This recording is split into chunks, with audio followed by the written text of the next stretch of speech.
മിശിഹായിക്ക് സ്തുതിയായിരിക്കട്ടെ. പ്രിയമുള്ളവരെ, വചനം പഠിക്കാനായിട്ട് എല്ലാവരെയും സ്വാഗതം ചെയ്യുന്നു.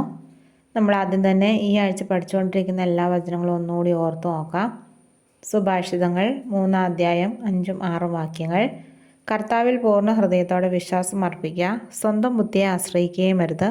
നിന്റെ എല്ലാ പ്രവൃത്തികളും ദൈവവിചാരത്തോടെ ആകട്ടെ, അവിടുന്ന് നിനക്ക് വഴിതെളിച്ചു തരും. ഉൽപ്പത്തി 1:1. ആദിയിൽ ദൈവം ആകാശവും ഭൂമിയും സൃഷ്ടിച്ചു.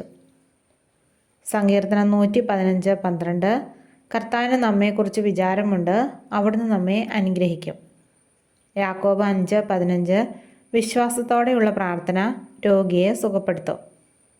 ഇനി നമുക്ക് ഇന്നത്തെ വചനം നോക്കാം. വെളിപാട് 19:13. അവൻ്റെ നാമം ദൈവവചനം എന്നാണ്.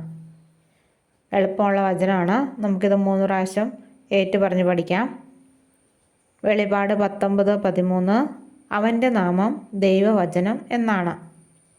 വെളിപാട് 19:13. അവൻ്റെ നാമം ദൈവവചനം എന്നാണ്. വെളിപാട് 19:13. അവൻ്റെ നാമം ദൈവവചനം എന്നാണ്. ഈ വചനം ബുക്കിലേക്ക് എഴുതി പഠിക്കുക. നാളെ മറ്റൊരു വചനവുമായിട്ട് കാണാം. ദൈവം എല്ലാവരെയും അനുഗ്രഹിക്കട്ടെ.